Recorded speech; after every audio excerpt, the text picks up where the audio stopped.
I almost died in surgery. They went to a concert. The detail the family judge revealed. My name is Helena Parker.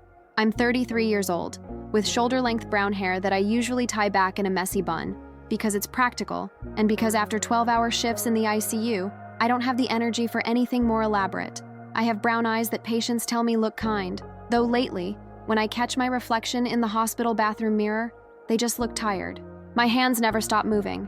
Even now, telling you this story, I can feel them fidgeting, reaching for something to do, something to fix, something to make better. That's who I've always been, the fixer, the one who handles things. I'm a nurse at Savannah Memorial Hospital, working in the intensive care unit where every shift is a battle between life and death, where alarms sound like a symphony you learn to interpret, where you hold the hands of dying patients and tell them they're not alone.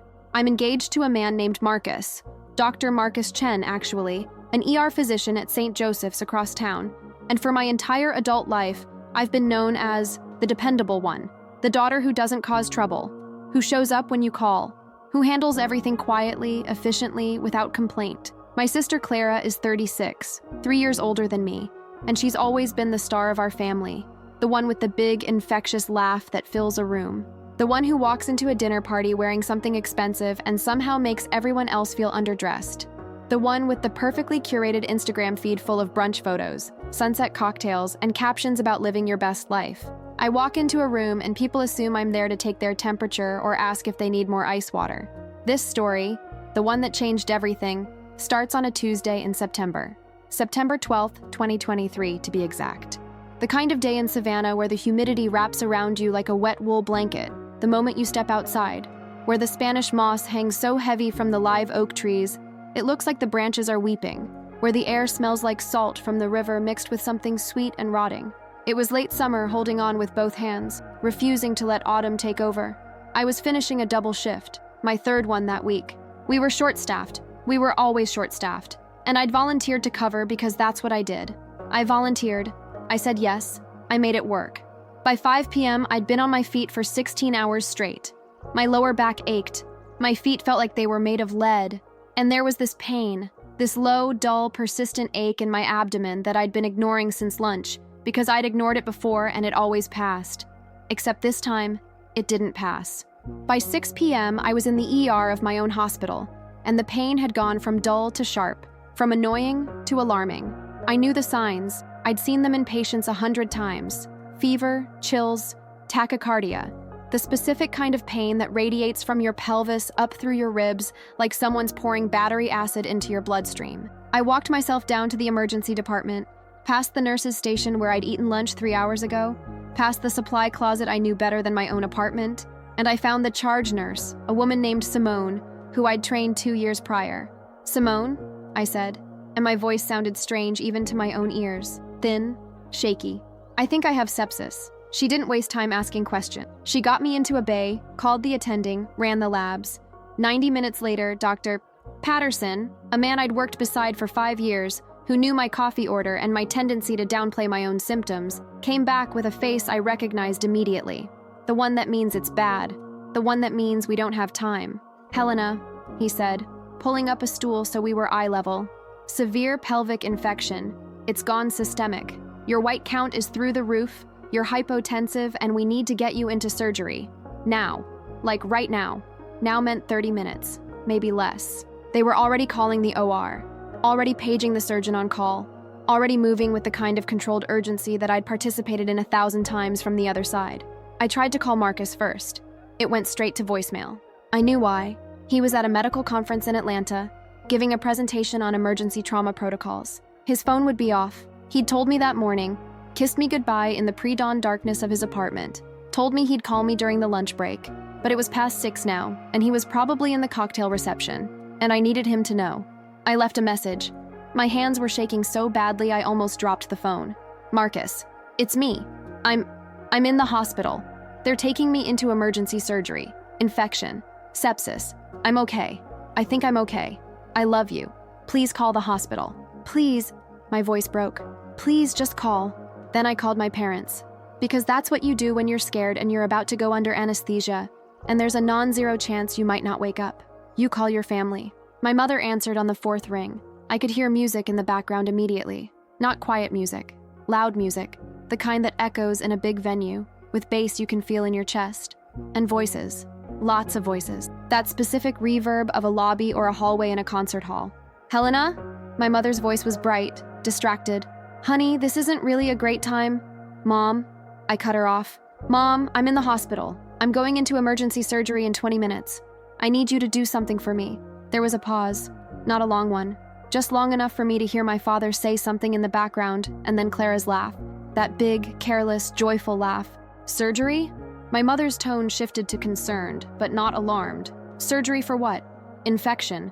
Pelvic infection. It's gone septic. They said it's bad, Mom. They said I had to stop because a wave of nausea rolled through me. I need you to pick up my pre-op test results from the lab.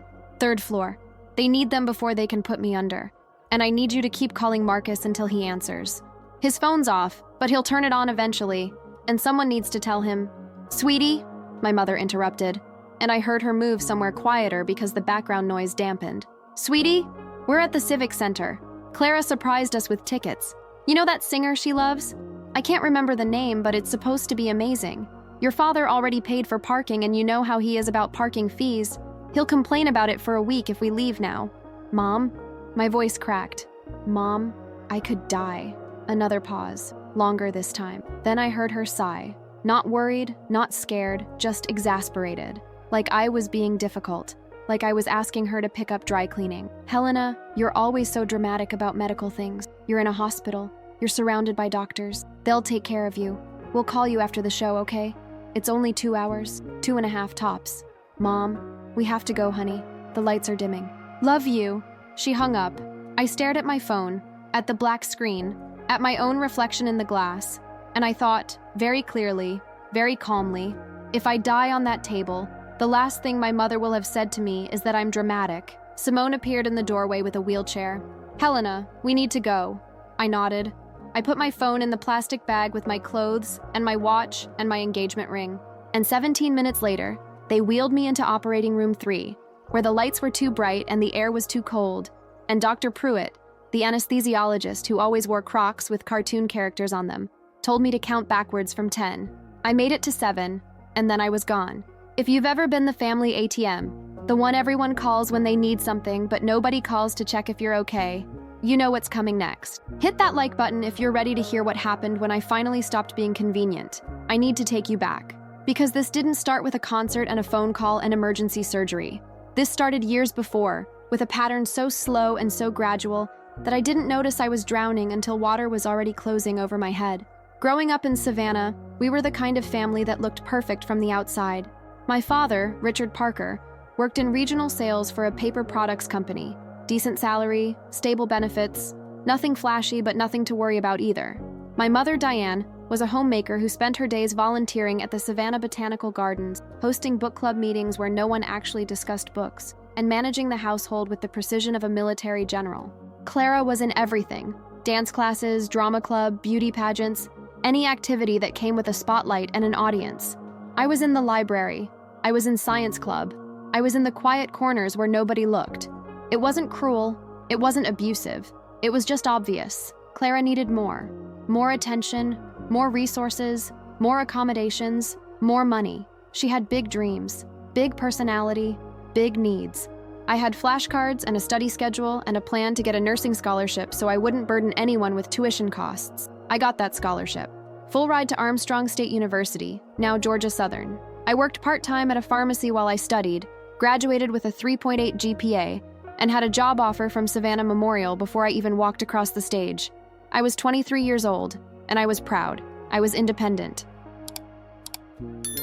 I had my own apartment, a tiny one-bedroom in the Starland district that smelled perpetually like the bakery downstairs, where the shower took 5 minutes to get hot, and the AC made a rattling sound that kept me awake. But it was mine. I paid my own rent, my own bills, my own everything.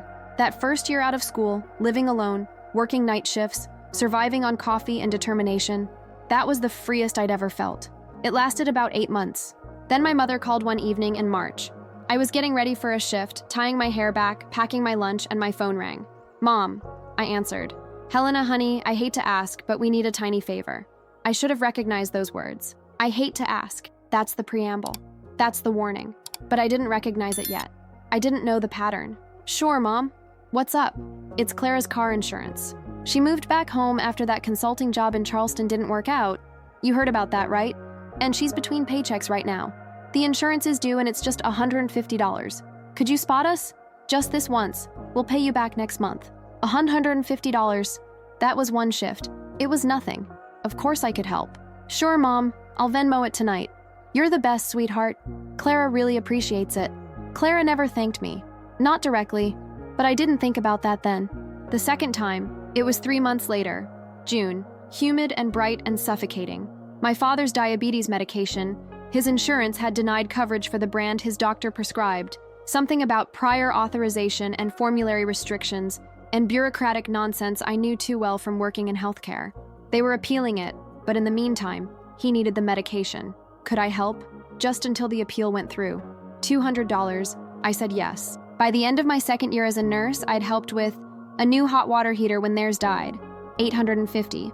My mother's dental work when her crown cracked, $630. Clara's student loan payment when she forgot the due date, $430. 3 months of my parents' car payments when my father's sales commissions were a little slow, $320 total, and a weekend beach rental at Tybee Island for a family trip that I didn't attend because I had to work, $680. It was never a conversation. It was never planned. It was always urgent, always temporary, always wrapped in language that made me feel like saying no would make me selfish, ungrateful, heartless. You're doing so well, honey. We're so proud of you. We helped you when you needed it, remember? Family takes care of family, Helena. That's what we do. And maybe they had helped me. I tried to remember.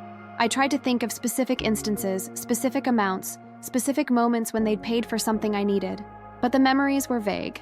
Dinner sometimes, birthday gifts, maybe gas money once or twice in college. I couldn't remember clearly. I just remembered being told over and over that they'd always been there for me. So I kept saying yes. Here's the thing about being the dependable one. People don't thank you. They expect you. And when you're expected, you're not special. You're not valued. You're furniture. You're the light switch they flip without thinking about whether the bulb might burn out. Clara got the phone calls just to chat. The surprise visits. The "I was thinking about you" texts. I got texts that started with "Hey, can you?" and ended with "You're the best, thanks." But I kept saying yes, because that's who I was. I handled things quietly. I didn't make waves. I was dependable. And dependable daughters don't ask for anything in return. I want to be very clear about something. I didn't start tracking the money because I was planning some future confrontation. I didn't start documenting because I thought I'd need evidence someday. I started tracking it because I'm a nurse, and nurses track everything. It's in our DNA. Vital signs, medication dosages, intake and output. Every milliliter matters. Every number tells a story. In February of 2019, I downloaded a budgeting app called Mint. It was recommended by a personal finance podcast I'd been listening to during my commute, one of those cheerful shows where people talk about investment portfolios and retirement accounts and building wealth, like it's simple, like it's something everyone can do if they just try hard enough. I wanted to be smart with money. I wanted to save. Marcus had proposed to me that January, on a cold, clear evening in Forsyth Park, while a street musician played guitar and tourists took pictures of the fountain behind us, and I'd said yes with tears streaming down my face. We'd started talking about a wedding. Nothing extravagant, something small and meaningful. But weddings cost money, and I wanted to have a fund, something set aside, something that was ours. The Mint app was supposed to help with that. You link your bank accounts, your credit cards, your payment apps, and it categorizes everything automatically. Rent, groceries, gas, utilities, entertainment. It shows you where your money goes. It's supposed to make you more aware, more intentional. I linked everything. Checking account, savings account, 2 credit cards, Venmo. And then I watched the app organize my financial life into neat little categories with color-coded charts. One category kept flagging as uncategorized. Transfers to my parents' checking account, Venmo payments to my mom, Zelle transactions with notes like, for dad's meds, or insurance help. The app didn't know what to do with them, so it kept asking me to label them. I created a new category. I called it family help. I told myself it was temporary, that eventually this category would shrink, that it would disappear entirely once they got back on their feet, once Clara found a stable job, once my dad's commissions picked back up, once. It didn't shrink. It grew. For months, I didn't look at it. I'd open the app, check my savings balance, maybe glance at my spending on groceries or gas, and then close it. I didn't want to look at family help. I think, deep down, I knew what I'd find. Then came November 2020, middle of the pandemic. I was working horrific shifts in the COVID ICU, 12, 14, sometimes 16 hours in full PPE, watching patients die alone because their families couldn't visit, holding iPads so people could say goodbye through a screen. I was exhausted in a way I'd never been exhausted before. Exhausted in my bones, in my soul. One night, I couldn't sleep. I was too tired to sleep, if that makes sense. My brain wouldn't shut off. So I lay in bed at 2 a.m. in my small, dark apartment with the sound of rain hitting the windows, and I opened the Mint app just to do something with my hands. I checked my savings balance. $3,400. I'd started the year with $12,000. I stared at the number. Then I clicked on the family help category. $11,200. In 10 months, I'd transferred $11,200 to my family. I sat up in bed. I opened my notes app. I started a spreadsheet. I went back through all my bank statements. Every month, every transaction. Back to 2018 when I'd first started helping. I added it all up. $34,670. $34,670 in 2.5 years. I didn't sleep that night. I lay there with my phone on my chest, staring at the ceiling, listening to the rain, and I felt something crack open inside me. Not anger, not yet. Just this quiet, creeping realization that I'd been participating in something I didn't understand. Something that wasn't normal. Something that had a name, though I didn't want to say it yet. I went to work the next day. I smiled at my patients. I checked vitals. I administered medications. I charted everything meticulously, the way I always did. And I didn't say a word to anyone. Because what was I supposed to say? Mom, Dad, I think you've been using me? Hey, Clara, did you know I've funded your life more than you've ever funded mine? It sounded insane. It sounded ungrateful. It sounded like something the dependable daughter would never, ever say. So I kept the spreadsheet. I updated it every Sunday night, sitting at my kitchen table with a cup of tea, adding new transactions, watching the total climb. I added notes, context, details. July 2020, 850, hot water heater. Said it was emergency, but Mom mentioned they'd known it was failing for months. August 2020, $340, Belk department store charge on my card. Mom bought Clara a birthday gift. October 2020, $100, roof repair. Said it was urgent, but Dad later mentioned they'd been planning to fix it, eventually. I didn't change anything. I didn't confront anyone. I just documented. I watched the number grow like I was monitoring a patient's declining vitals, knowing something bad was coming, but not knowing when. By September 2023, the month I went into surgery, the total was $58,340. $58,340. That's a down payment on a house in Savannah. That's a new car. That's a wedding and a honeymoon and a year of financial breathing room. That's the price of being dependable. That's the cost of being good. Let me walk you through what helping family actually looked like by the time I was 32 years old. Let me show you what normal looked like in my life, because I think I'd stopped recognizing that it wasn't normal at all. Every month on the first of the month, I sent my parents $650. It had started at $200 3 years earlier, just to help with a few bills, honey, then increased to $350, then $500, and eventually settled at $650, because that was the amount that made my mother stop calling mid-month with urgent requests. She called it helping with the mortgage. I called it what it was. I was paying a portion of their mortgage on a house I didn't live in, that I'd never inherit because it was already promised to Clara in their will. They told me this casually over Christmas dinner in 2021, between the ham and the sweet potato casserole, like it was the most natural thing in the world. Clara will get the house since she's the oldest, and you'll be settled with Marcus anyway, so you won't need it. I'd smiled and nodded and helped clear the plates. Then there was the credit card. In March 2020, during those early pandemic days when everything felt uncertain and scary, my parents had a tearful conversation with me about how they were afraid they'd lose the house. My father's commissions had dropped. My mother's volunteer work wasn't paid, obviously. They were scared. They asked if I could help, just temporarily, just until things stabilized. I gave them one of my credit cards, an American Express with my name on it, with a $5,000 limit, just for emergencies, my father had said, his voice shaking slightly. We'll pay you back every month. We promise. They didn't pay me back. Not once. Not ever. And the charges weren't emergencies. I started screenshotting every monthly statement. At first, I told myself it was just for my own tracking. But deep down, I think I knew I was collecting evidence. Evidence of what? I wasn't sure yet. The charges were $340 at Belk department store for clothes, $187 for dinner at the Old Pink House, one of the nicest restaurants in Savannah, $94 for gas, $156 for groceries, $420 for a Kate Spade purse, a birthday gift for Clara, purchased on my credit card, wrapped with a bow, given to her at a family dinner where she squealed with delight while I got a text later that said, "Thanks for helping with Clara's gift. You're the best, sis." I hadn't known I was helping with the gift. I found out when I saw the charge. The credit card balance stayed between $2,000 and $3,500 at all times.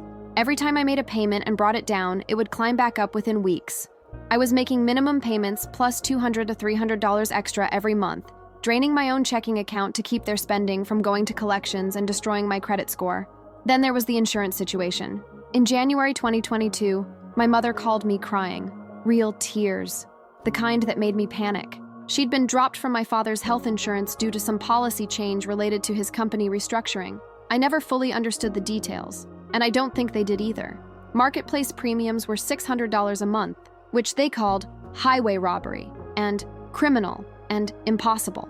I called my hospital's HR department to ask if I could add my mother to my employee health insurance. The woman on the phone was kind but firm. No, not unless she was my dependent, which she wasn't. Company policy. So instead, I started paying my mother's monthly health insurance premium directly, $487 a month, every month, for 2 years. I also paid for my father's diabetes medication when his insurance denied coverage for his preferred brand. The generic made him nauseous, he said. He needed the name brand. His doctor agreed. The insurance didn't care. So I set up a recurring shipment through an online pharmacy attached to my account. $310 a month, auto-billed to my credit card, shipped directly to their house. Let me add that up for you because I had it memorized.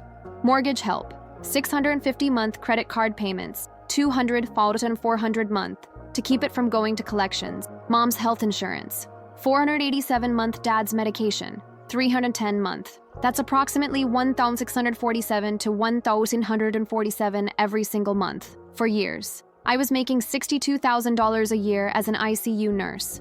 After taxes, health insurance, and retirement contributions, my take-home pay was about $3,800 a month. Nearly half my income, sometimes more than half, was going to my parents. Meanwhile, I was living in a one-bedroom apartment with a dishwasher that had been broken for 8 months because I couldn't afford the $300 repair fee. I drove a 2011 Honda Civic with 140,000 miles on it, and a check engine light that had been on for so long I'd stopped noticing it.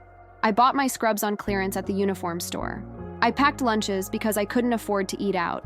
I hadn't taken a vacation in 3 years, and every time I saw my family, at Sunday dinners, at holiday gatherings, my mother would hug me tight and say, "You're so good to us, honey. We're so lucky to have you." Clara, meanwhile, was working part-time, maybe 25 hours a week, at a boutique marketing agency, doing social media management for local businesses. She lived in a gorgeous 2-bedroom townhouse in the historic district with exposed brick and original hardwood floors. She posted constant Instagram stories, weekend brunches, new outfits, cocktails on rooftop bars, girls' trips to Charleston and Atlanta. She contributed nothing to our parents. Nothing. And nobody asked her to, because I was the dependable one, and she was the star. And stars don't dim their shine to pay someone else's electric bill. There's a specific kind of exhaustion that comes from being the person everyone leans on, but nobody sees. It's not the kind of tired that comes from working a double shift or staying up all night with a sick patient. It's deeper than that. It's the exhaustion of carrying weight that nobody acknowledges, of being essential but invisible, of being needed but not valued. It's the tiredness of erasing yourself one yes at a time. By the summer of 2023, I'd stopped talking about money with Marcus. Not because he didn't know, he knew, he absolutely knew. But because every time I brought it up, I could see the concern in his face deepen, and I didn't want to be someone who needed saving. I was a nurse. I saved people. That was literally my job. I wasn't supposed to be the one drowning, but I was drowning. Marcus and I had postponed our wedding twice by that point. The first time was understandable. COVID-19 shut down the world, and we postponed along with thousands of other couples. The second time, in early 2023, was harder to explain. We told people we needed to save a little more, that we wanted to be financially stable first, that we were being responsible. What I didn't tell anyone, what I could barely admit to myself, was that the wedding fund I'd started in 2019, That $8,000 I'd saved with such hope and determination had been slowly drained by family emergencies that somehow always became my responsibility. $1,800 for a new transmission in my dad's truck. We can't afford it right now, and I can't get to work without a truck, Helena. $950 for an unexpected tax bill. We'll pay you back when the refund comes. The refund never came. $200 for Clara's emergency root canal. She's between insurance right now, and she's in so much pain, you understand, right? By August 2023, 1 month before my surgery, the wedding fund was down to $200. I told Marcus we should wait another year. We were sitting at our favorite taco place on Bull Street, the one with mismatched chairs and string lights and the best carnitas in Savannah, and I said the words that had been sitting in my throat for weeks. Maybe we should wait until 2025, just to be safe. Marcus put down his taco. He looked at me with those steady dark eyes that had first made me fall in love with him, and he said quietly, "Helena, we've been engaged for 4 years. I don't need a big wedding. I don't need an expensive party. I just need you." I excused myself to the bathroom and cried for 20 minutes. Because here's what I couldn't say to him, couldn't say to anyone. I was so tired. Tired of being the solution to everyone's problems. Tired of being responsible for people who couldn't be bothered to be responsible for themselves. Tired of watching Clara post photos of her perfect life, her weekend trips, her new furniture, her Sunday brunches with mimosas and laughter, while I picked up shifts on holidays to make sure I could cover everyone else's emergencies. I was tired of my mother's voice on the phone, always sweet, always certain, always starting with, "I hate to ask," but I was tired of my father's silence, the way he let my mother do all the asking, as if his passivity absolved him of responsibility. I was tired of being good, and I was starting to realize something that terrified me. I didn't know how to stop, because if I stopped being useful, what would I be to them? If I stopped saying yes, stopped sending money, stopped being the dependable one, would they still call? Would they still want me around? Or would I just become another disappointment?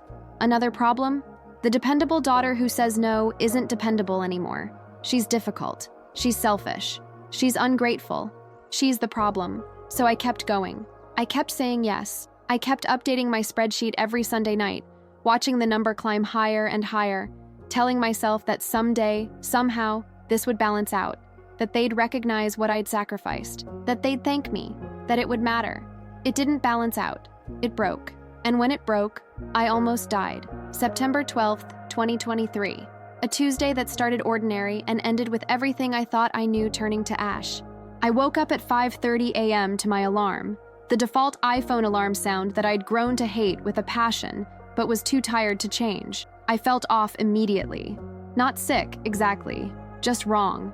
Like my body was trying to tell me something, but I wasn't listening closely enough. There was a low, dull ache in my lower abdomen that I noticed when I rolled out of bed, but I'd felt worse before. I'd worked through worse before. I showered, letting the hot water beat against my shoulders, trying to wash away the wrongness. I tied my damp hair back into my standard messy bun. I drank coffee that tasted metallic, which I attributed to needing to clean my coffee maker. I drove through Savannah's morning darkness to the hospital. The streets still quiet, the live oaks creating tunnels of shadow over the road, and I thought about the 12-hour shift ahead of me, and whether I'd have time to meal prep this weekend, and how I needed to remember to send my parents their monthly transfer before Friday. Normal thoughts, normal morning, except nothing was normal. By 10 a.m., the ache had sharpened. By noon, I was nauseous. I told myself it was stress, bad coffee, something I ate. I kept working. I checked on Mr. Richardson in Bay 3, septic shock getting better. I adjusted Mrs. Kim's pain medication. I helped a new admit get settled. I charted everything meticulously. I functioned. By 2 p.m., I was sweating despite the hospital's aggressive air conditioning. My heart was racing. I went to the bathroom, locked myself in a stall, and vomited twice. I leaned my forehead against the cool metal door and took inventory with the clinical detachment I'd learned in nursing school. Fever, tachycardia, abdominal pain radiating up through my ribs, nausea, chills. This was bad. This was really bad. I walked myself down to the ER. Through the hallways I'd walked thousands of times, past the cafeteria with its smell of coffee and industrial disinfectant, past the gift shop with its sad collection of teddy bears and balloon bouquets. I found Simone at the nurse's station, and I said the words that would change everything. "I think I have sepsis." Simone's face changed instantly. She didn't ask questions. She didn't tell me I was probably fine. She got me into a bay, called the attending, started an IV. They drew labs, Vials and vials of blood that looked too dark, too thick. They hooked me up to monitors that beeped and alarmed. They moved quickly, efficiently, and I watched it all happen from inside my own body like I was a spectator. Dr. Patterson came back 90 minutes later with results and a face that I'd seen him make before, but never directed at me. Serious, controlled, urgent. Helena. He sat down. He looked me in the eye. Severe pelvic infection, likely from a ruptured ovarian cyst that you probably didn't even notice. It's gone systemic. Your white blood cell count is 24,000. Your lactate is elevated. You're hypotensive. We need to get you into surgery right now. We're talking 30 minutes, maybe less. The room tilted slightly. Surgery. Emergency surgery. If we wait, this gets exponentially worse. You understand what I'm saying? I understood. I was septic. I was crashing. I could die. Okay, I whispered. He squeezed my shoulder. We've got you. They were already paging the OR, already calling the surgeon, already moving. I tried Marcus first, straight to voicemail. His phone was off because he was presenting at the conference. I knew this. I'd reminded him that morning, but I needed him, and he wasn't reachable. And panic clawed at my throat. I left a voicemail. My voice shook. Marcus, it's me. I'm at the hospital. Memorial. They're taking me into emergency surgery for sepsis. I think I'm okay, but I'm scared. I love you. Please call the hospital. Please. My voice broke. Please just call as soon as you get this. Then I called my parents. My mother answered. I heard it immediately. The noise, the music, the voices. A concert venue. Helena, sweetie, can this wait? We're at... Mom, no, it can't wait. I'm in the hospital. I'm going into emergency surgery. I need you to... Surgery? For what? What happened? The pain was sawing through me. My vision was blurring at the edges. Sepsis. Infection. It's bad. I need you to come to the hospital and pick up my test results from the lab. 3rd floor, they need them before they can operate. And I need you to keep trying Marcus. His phone is off, but he'll turn it on eventually, and someone needs to tell him what's happening. There was a pause. I heard my father say something. I heard Clara laugh. Helena, honey, we're at the Civic Center. Clara got us these amazing tickets months ago. You know how much I love. Mom, I could die. My voice was flat, factual. I'm going into emergency surgery for sepsis. I could die. Another pause. Then, incredibly, my mother sighed. Helena, you're always so dramatic about medical things. You're in a hospital. You're surrounded by doctors. They'll take care of you. We'll call you after the show, okay? It's just 2 hours. Mom, we really have to go. The lights are dimming. Love you, sweetie. Feel better. She hung up. I stared at my phone, at the black screen, at the reflection of the hospital room behind me. Simone appeared. Helena, we need to move. I nodded numbly. I let them wheel me out of the ER, through the corridors, into the elevator, up to the surgical floor. I let them transfer me to the gurney. I let them put the blue cap over my hair, the oxygen mask over my face. I lay there under the 2 bright lights and stared at the ceiling tiles and thought, with perfect clarity, if I don't wake up, my mother chose a concert over me. Dr. Pruitt appeared above me, wearing his ridiculous Crocs with little cartoon characters. Okay, Helena, we're going to take good care of you. I need you to count backwards from 10 for me. 10, I whispered. 9, 8, 7, and then nothing. There are things I didn't know while I was under. Things I only learned later, pieced together from Marcus and from Simone, and from the medical records I eventually requested because I needed to see it written down, needed proof that it was as bad as I remembered. I didn't know that at 8:47 p.m., 23 minutes into surgery, my heart stopped. I didn't know that the monitor alarm went from its steady beep to that long, continuous tone that every medical professional knows means everything has gone wrong. I didn't know that Dr. Pruitt called out, "V-fib," and that the room erupted into controlled chaos. I didn't know that they shocked me once, then twice, that for 42 seconds, I was technically dead. I didn't know that when my heart finally restarted, Dr. Chen, the surgeon, no relation to Marcus, discovered that the infection was worse than the imaging had shown, that what they thought would be a straightforward surgical washout turned into a 2-hour procedure where they had to remove tissue they hadn't planned on touching. I didn't know that they called in a second surgeon for consultation because Dr. Chen wanted another set of eyes, another opinion, to make sure they weren't missing any. I didn't know that Marcus got my voicemail at 7:48 p.m. during the cocktail hour after his panel presentation, and that he listened to it standing in the middle of a crowded hotel ballroom with a drink in his hand and his world ending. I didn't know that he ran out of that ballroom so fast he left his jacket draped over a chair, his name tag on the table, his rental car keys almost forgotten. I didn't know that he drove from Atlanta to Savannah at speeds touching 90 miles per hour, hands shaking on the wheel, calling the hospital every 10 minutes for updates that the staff couldn't give him because they were still operating. I didn't know that when he arrived at Savannah Memorial at 10:30 p.m., 6 hours into my surgery, he asked the surgical waiting room clerk if my family had been contacted. I didn't know that the clerk checked her notes and said, "We called the numbers she listed." No answer. I didn't know that Marcus had to sit in that waiting room alone, surrounded by other families waiting for news about their loved ones, while he waited for news about me. I didn't know that Simone, the nurse who'd helped me in the ER, went through my phone while I was under anesthesia, against protocol technically, but she did it anyway, and found Marcus's contact information in my favorites list, and called him herself because she thought someone should know. I didn't know any of this. What I knew was waking up. I woke up slowly, not all at once, in pieces. First sound, muffled voices, the beep of monitors, the hiss of oxygen. Then sensation, something in my throat, something squeezing my arm, pain radiating from my abdomen like someone had cut me open and forgotten to put me back together. Then sight, bright, too bright, hospital room, ICU. I knew where I was before I fully knew who I was, and Marcus. Marcus sitting in the chair next to my bed, holding my hand, his eyes red-rimmed and exhausted and flooding with relief the moment mine opened. There was a tube in my throat, an endotracheal tube. I was still intubated. I couldn't speak, but I could see, and I could think, and I was alive. It took another hour before they extubated me, pulled the tube from my throat in a moment of gagging, coughing, overwhelming relief. My throat felt like I'd swallowed broken glass. My voice was gone, but I could whisper. "How long?" I managed. 31 hours, Marcus said.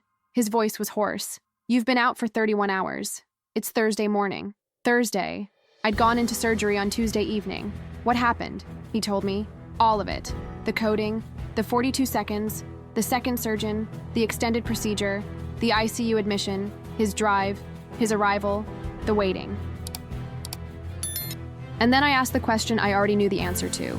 Did my parents come? Marcus's jaw tightened visibly. A muscle jumped in his cheek. They came yesterday afternoon. After. After what? After the concert. After brunch. His voice was carefully, deliberately controlled. They stayed for 20 minutes. I closed my eyes. Your mother said you looked peaceful. Then they left because they had plans. I didn't cry. I couldn't. I just lay there, tethered to machines that were keeping me alive, and felt something inside me finish breaking. Not a dramatic break, not a loud one, just a quiet crack, like ice giving way. Later that day, Thursday afternoon, September 14th, my phone lit up with messages. Marcus handed it to me silently. From my mother. "So glad you're okay, sweetie. You really scared us for a minute there. Let us know when you're up for visitors. Love you so much." From Clara. "Heard you had a rough day. I'll feel better, sis. Sending good vibes." From my father. "Proud of you, kiddo. You're tough. Always knew you were." I stared at those messages, read them 3 times, and then I saw the notification from my banking app. A charge alert. American Express, 340.18 at Belk Department Store. Date, September 12th, 2023. Time, 7:34 p.m. While I was on the operating table. While my heart had stopped. While Marcus was driving 90 miles per hour down I-16, terrified he'd arrive too late. My mother had gone shopping, on my credit card. I showed Marcus the notification. He read it. Then he stood up, walked to the window, and stood there with his back to me for a long time. When he turned around, his eyes were wet. "I need you to hear me," he said. "This isn't normal. This isn't okay. And you don't owe them anything." I wanted to argue. I wanted to defend them, but I couldn't. Because he was right. And for the first time in my life, I admitted it. Let me tell you what the next 2 weeks looked like. Let me describe what it's like to recover from surgery when your body is healing, but something else inside you is breaking open. I need to know, would you have kept silent as long as I did? Drop a comment below. It helps more than you know. I was discharged on Sunday, September 17th, 4 days post-op. I could barely walk without doubling over. Every step felt like someone was pulling stitches tight inside my abdomen. Marcus had to half carry me to his car, one arm around my waist, supporting most of my weight while I shuffled forward in tiny, careful steps. The late afternoon sun was brutal. That particular September heat in Savannah that feels like you're breathing through a wet towel. And by the time we reached the parking garage, I was sweating and shaking. We went to Marcus's apartment, not mine. My place was a third-floor walk-up with narrow stairs and no elevator, and there was no possible way I could climb those stairs. Marcus lived in a newer building in Midtown, with an elevator and central air conditioning and everything on one level. He set me up in his bed, the same bed where I'd slept hundreds of times before, but now it felt different, like I was an invalid, like I was broken. And he brought me water, painkillers, soup I couldn't eat because my stomach rejected everything. He took a full week off work. He didn't ask me if I needed help. He just did it. He called his attending, arranged coverage, and stayed. Every morning he brought me pills and water. Every afternoon he changed my surgical dressing with the careful precision of someone who'd done it 1,000 times. Every evening he sat with me while I stared at the television without really watching anything. He didn't push me to talk. He just stayed. For 5 days, my phone sat on the nightstand, face down. I didn't check it. I didn't want to know. Marcus checked it for me occasionally, just to make sure there wasn't anything urgent from my doctors or the hospital. On day 6, he said quietly, "Your mom's called 11 times." I didn't respond. I just stared at the ceiling and counted the rotations of the fan. On day 7, the voicemails started. Marcus played them for me on speaker because I asked him to. I needed to hear them. I needed to know. The first one, left on Thursday. "Helena, sweetie, I haven't heard from you since you got out of surgery. Are you okay? Call me back when you can. Love you." The second one, Friday. "Honey, the mortgage payment didn't go through this month. I think there might be something wrong with the bank. Can you check on that when you're feeling better?" The third one, Saturday. "Helena, I don't know what's going on, but your father and I really need you to call us back. This isn't like you. We're worried." The fourth one, Monday. "Helena Marie, we need to talk about this. You can't just ignore us." I listened to all of them. Marcus saved them without me asking. By day 10, my mother stopped calling. Clara started. Monday. "Hey sis, mom's freaking out that you're not answering. What's going on? Call her back." Wednesday. "Okay, seriously, this is getting ridiculous. You're being really childish." Friday. "I don't know what your problem is, but you need to grow up and call mom. She's really upset." I saved those too. On day 12, September 24th, a Sunday afternoon, I felt strong enough to sit up for more than a few minutes at a time. Marcus was at the grocery store. The apartment was quiet except for the hum of the air conditioning and the distant sound of someone's television through the walls. I got my laptop from Marcus's desk, slowly, carefully, every movement deliberate. I set it up on the bed, propped against pillows, and I opened it. I looked at my spreadsheet again, the one I'd been keeping for years, $58,340, 3 years of transactions meticulously tracked, but it wasn't enough. If I was really going to do this, if I was really going to stop being the dependable daughter, I needed more than numbers. I needed context. I needed proof. I needed the kind of documentation that couldn't be argued with, couldn't be dismissed, couldn't be rewritten. So I started building a case, because that's what nurses do. We chart. We document. We create records that protect us, that protect our patients, that tell the truth even when people don't want to hear it. I went back through every bank statement I could access online. 4 years, 48 months. I downloaded PDFs of every single one. I opened them methodically, one by one, and I highlighted every transfer, every Venmo payment, every Zelle transaction, every credit card charge that went to my parents. Then I organized them. I created folders on my desktop: bank transfers, monthly mortgage payments, credit card statements, the Amex they'd been using, Venmo and Zelle, the quick favors, text messages, the requests, voicemails, the follow-ups. I went through my text message history with my mother, 3 years of conversations. I scrolled back through thousands of messages, and I screenshotted every single request for money, every "I hate to ask, but," every "just this once," every "we'll pay you back," every promise that was never kept. My father texted less, but when he did, it was always about money. I screenshotted those too. Clara's messages were different. She never asked directly. She just mentioned problems in passing. "My car insurance is due and I'm so broke right now." And then my mother would call an hour later asking if I could help Clara out. I documented that pattern, the setup and the ask, the way they tag-teamed without ever acknowledging they were doing it. I worked for 6 hours straight. My incision ached. My back screamed from sitting up. I didn't stop.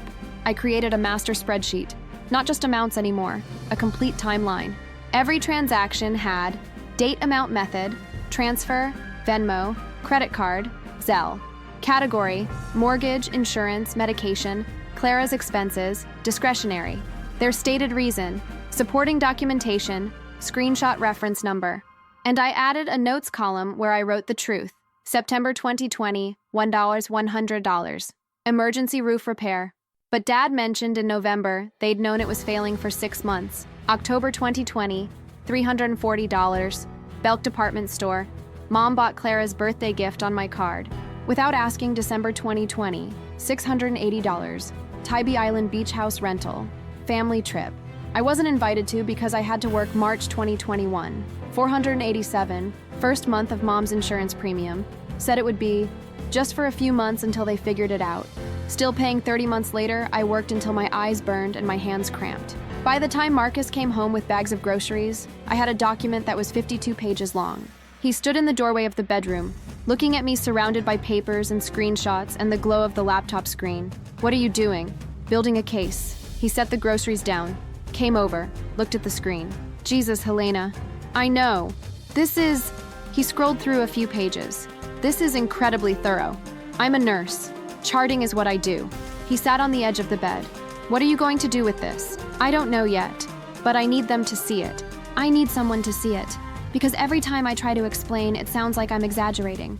It sounds like I'm being dramatic. But this, I gestured at the screen. This is just facts, numbers, receipts. They can't argue with this. Marcus was quiet for a moment. Then he said, "You know what this proves, right?" "What?" "That you weren't imagining it, that it was real, that it was wrong." I felt my throat tighten. I'd been holding back tears for days, maybe weeks, maybe years. They came now, silent, overwhelming. Marcus held me while I cried, careful of my incision, and he didn't say anything. He just let me break. When I finally stopped, when I'd cried myself empty, I wiped my face and said, "I'm done." Done with what? All of it. The payments, the credit card, the excuses. I'm done. Okay. They're going to be so angry. Probably. They're going to say I'm abandoning them. Let them say it. I looked at him. What if they're right? Helena. He took my hands. You almost died and they went to a concert. Then they went shopping on your credit card while you were in surgery. They're not the victims here. You are. I nodded, but believing it was harder. On day 16, September 28th, a Thursday, my mother stopped being concerned and became angry. The voicemail she left was 2 minutes and 17 seconds long. I know because I saved it, labeled it, time-stamped it. I listened to it 3 times to make sure I wasn't misunderstanding the tone, the words, the message underneath the message. Helena Marie Parker. Her voice was tight, controlled. The way she sounded when she was furious but trying not to show it. I don't know what's gotten into you, but this behavior is completely unacceptable. Your father and I have done everything for you your entire life. We supported you. We raised you. We sacrificed for you. And this is how you repay us? By ignoring us? By cutting us off without a single word of explanation? I'm starting to think Marcus is putting ideas in your head. This isn't you, Helena. You've always been so sweet, so reasonable, so dependable. I don't know who you are right now, but you need to think very carefully about what you're doing to this family. You're hurting people who love you. You're being incredibly selfish. She hung up without saying goodbye. I lay in bed, phone in my hand, and felt something cold and heavy settle in my chest. This was the pivot. This was the moment where I stopped being the victim of circumstance and became the villain of the story. Clara's text came an hour later. Mom's literally crying, like actual tears. You know she has anxiety and this is making it so much worse. I don't know what you're trying to prove, but you're being really cruel. Then my father, who never texted, sent, "Very disappointed in you, Helena. This isn't how we raised you to treat family." I didn't respond to any of them, but I watched it happen. I watched the narrative shift in real time. My mother called my Aunt Linda, her younger sister who lived in Charleston, and who I saw maybe twice a year at most. Linda called me that evening. I didn't answer. She left a voicemail that was somehow both kind and accusatory. "Helena, sweetheart, your mother just called me absolutely beside herself. She says you've completely cut them off and she doesn't understand why. She's worried you're having some kind of breakdown. Maybe it's the surgery. Sometimes anesthesia can affect people, you know. Or maybe the medications they have you on. I really think you should talk to someone, honey. A therapist, maybe. Your mother mentioned that Marcus might be influencing you, and I'm not saying that's true. But sometimes when we're in relationships, we can lose perspective. Family is everything, Helena. Don't throw that away over something that can be fixed. Call your mother, please." Then my cousin Jenna, Linda's daughter, who I barely knew, who I'd maybe spoken to 5 times in my entire life, sent me a Facebook message. "Hey cuz, Heard you're going through something rough. Just wanted you to know I'm here if you need to talk. Family drama is the worst, but family is also the most important thing we have. Hope you and your parents can work it out. It was coordinated. It was strategic. It was a smear campaign designed to make me look unstable, ungrateful, manipulated, and mentally unwell. And it was working. I could feel it. The family narrative was shifting. I was no longer the dependable daughter who'd been taken advantage of. I was the problem child having a breakdown and hurting her poor, loving parents who'd only ever tried to help me. On day 19, October 1st, a Sunday, Clara showed up at Marcus's apartment unannounced. I was on the couch in sweatpants and one of Marcus's old medical school t-shirts, hair unwashed for 3 days, moving like I was 90 years old. I heard the knock, sharp, insistent, impatient, and then Marcus's voice at the door. "Can I help you? Is Helena here?" Clara's voice, bright, fake friendly. "I need to talk to her. She's recovering from major surgery. She's not up for visitors. I'm her sister Marcus. I think I have the right to see her." "Actually, you don't. She doesn't want—" "Marcus, I don't know what you think you're doing, but you need to step aside." I stood up slowly, painfully, and walked to the door. Marcus saw me and stepped back. Clara stood in the hallway wearing designer jeans, a leather jacket that probably cost more than my monthly rent, and an expression that was equal parts concern and annoyance. When she saw me, her eyes widened slightly. I must have looked worse than I thought, but she recovered quickly. "Helena." She smiled, but it didn't reach her eyes. "Oh my God, you look terrible. Can we talk?" "Go ahead." "Alone?" "No." Her smile tightened at the edges. "Fine. Mom and Dad are really worried about you. They don't understand why you're shutting them out. You almost died, which is terrifying, and we're all so grateful you're okay. But I think maybe you're not thinking clearly right now. Sometimes trauma can mess with your head, you know, make you see things that aren't really there." "I'm thinking clearly." "Then why are you doing this? Why are you punishing them?" "I'm not punishing anyone. I'm just not helping anymore." She laughed, actually laughed. "Not helping?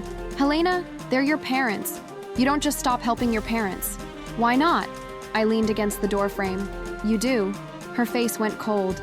"Excuse me? When's the last time you paid for anything? When's the last time you helped them?" "I contribute in other ways. I spend time with them. I'm there for them emotionally. Not everything is about money, Helena. That's actually kind of shallow of you. Where were you when I was in surgery?" She blinked. "What?" "When I was in surgery, when I coded on the table, when my heart stopped. Where were you?" "I was at a concert. We didn't know it was that serious. Mom said you were being dramatic. I told her I had sepsis, and she said you always exaggerate medical stuff. I died, Clara." My voice was flat, factual. For 42 seconds, I was dead. "Did anyone tell you that?" She opened her mouth, closed it. No, didn't think so." I straightened up. "I'm done with this conversation. I'm done pretending this is normal. I'm done being useful and invisible. If Mom and Dad want to talk to me, they can call me themselves. But I'm not going back to the way things were. Helena." I closed the door. I stood there, shaking, listening to Clara's footsteps retreat down the hallway. Marcus came up behind me, steady and solid. "You okay?" "No, but I will be." That night, I got a text from my mother. "I don't know what lies you're telling people, but you need to stop. You're tearing this family apart. Everything we've done because we love you. If you can't see that, then I honestly don't know what else to say." I didn't respond, but I added the text to my folder. Screenshot number 247. Evidence. 3 weeks post-surgery, I went back to work. Not full duty. I was still on restrictions, no lifting anything over 10 pounds, no extended standing, but desk duty. Chart review, phone consults, administrative work that let me feel useful without destroying my healing incision. It felt good to be back at the hospital. Good to put on scrubs again, even if I had to sit down every hour. Good to be surrounded by the familiar sounds and smells of the place where I'd spent so much of my adult life. Good to be Helena the nurse again, instead of Helena the disappointment. Marcus had been watching me carefully for days. Not hovering, not smothering, just quietly present. On my second night back at work, a short 4-hour shift reviewing charts, he made dinner when I got home. Real dinner. Pasta carbonara with garlic bread and a salad, the kind of meal that takes effort and attention. We sat at his small kitchen table with the window open, letting in the October air that finally felt like autumn instead of suffocating summer. "You've been quiet," he said, twirling pasta on his fork. "I'm always quiet. Different quiet.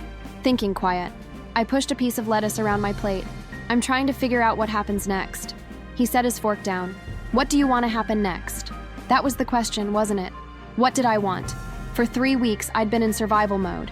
Heal, rest, avoid, document. But I couldn't avoid forever. Eventually, there would be Thanksgiving, Christmas, someone's birthday, some family event where my absence would become impossible to ignore, where the silence would become a confrontation, unless I made it clear that the silence was permanent. I don't want to go back, I said quietly. To what? To being who I was? To saying yes to everything? To pretending this is normal family dynamics? To being the ATM with a heartbeat? Marcus reached across the table and took my hand. Then don't. It's not that simple. Why not? Because they're my family, Marcus. I'm supposed to... I stopped, took a breath. Society says you're supposed to love your family, support your family. Family comes first. Family is everything. And if I walk away from them, then I'm the bad person. I'm the ungrateful daughter. I'm the one who abandoned her parents when they needed her. According to who? His voice was gentle but firm. According to who, Helena? According to your mother, who went to a concert while you were dying? According to your sister, who's never contributed a single dollar but judges you for stopping? According to your father, who's let your mother manipulate you for years without saying a word? According to everyone, the family, society, church. If we went to church, everyone says you're supposed to take care of your parents. You did take care of them, for years. $58,000 worth of taking care of them. At what point is it enough? At what point do you get to say, I've given enough, and now I need to take care of myself? I pulled my hand back. Not because I was angry, because I was overwhelmed. If I cut them off completely, I'm the villain in every version of this story except my own. Then maybe your version is the only one that matters. I looked at him. This man who'd driven 90 miles per hour through the night when I needed him, who'd taken a week off work without hesitation, who'd changed my surgical dressings and brought me water and sat with me through the hard parts without making me feel broken. What if I regret it? I whispered. What if you regret not doing it?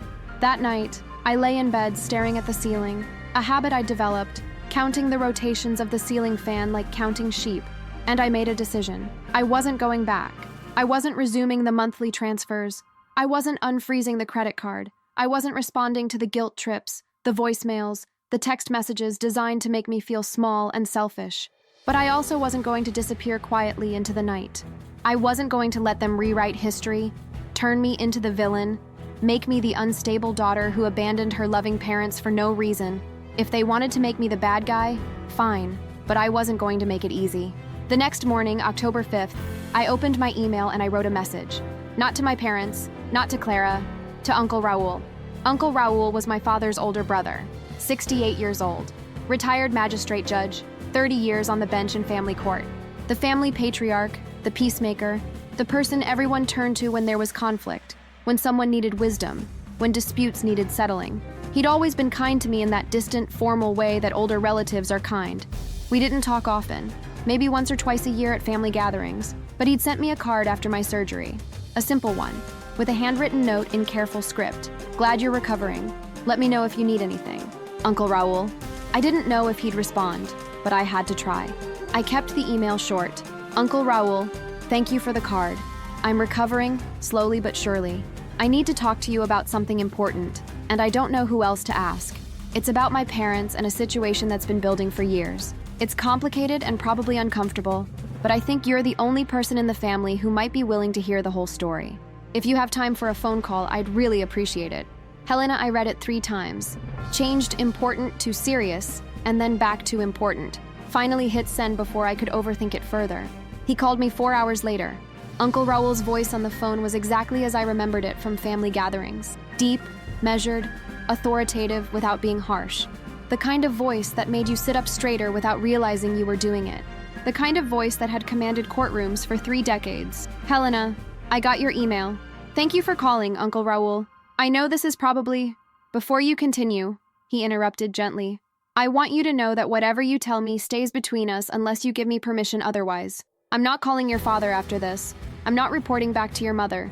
This conversation is confidential. Do you understand? I felt something loosen in my chest. Yes, good. Now, tell me what's going on.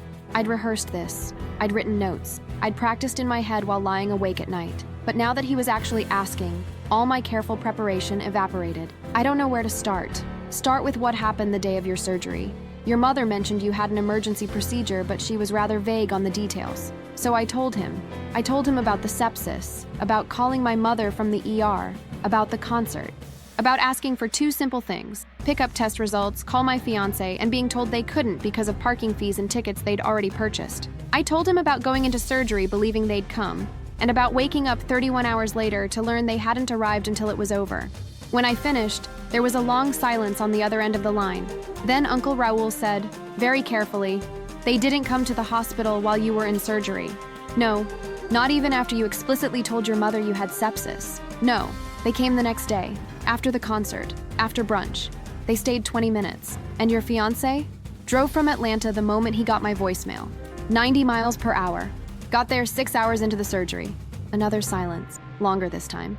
"Helena, I'm going to ask you something, and I need you to be completely honest with me, okay? Is this the first time something like this has happened? Being treated as if you're not a priority?" I hesitated. This was the pivot point. This was where I could minimize, make excuses, protect them the way I'd always protected them. Or I could tell the truth. "No," I said quietly. "It's not the first time. How long has this been going on?" "Years, since I graduated nursing school. Maybe longer, but definitely since then." "And what does this look like? On a day-to-day basis?" So I told him. Not everything. Not the full $58,340 yet. Just the pattern. The constant requests. The monthly transfers. The credit card I'd given them that they used for everything from groceries to gifts for Clara. The insurance premiums. The medication. The expectation that I would always help, always say yes, always be available. And the one time I needed help, the one time in years that I'd asked for anything, they'd chosen a concert. Uncle Raoul listened without interrupting. When I finished, he was quiet for a long moment. Then he said, "Do you have documentation of this? Records? Proof?" My heart skipped. "What?" "Documentation, Helena. Bank statements, text messages, a record of what you're telling me. Do you have it?" Yes, I have all of it. I've been tracking it for years. I have a spreadsheet, bank statements, screenshots of every text message, every Venmo request, every credit card charge. I have 47 pages of documentation. Can you send it to me?" "Why?" His voice was still calm, but I heard something underneath it now, something hard. "Because I want to see it with my own eyes. Because I spent 30 years in family court, Helena, and I know what financial exploitation looks like. I know what systematic manipulation looks like, and I know what denial looks like. If what you're telling me is accurate, and I believe it is, then your parents have been financially dependent on you for years, and no one in this family knows about it.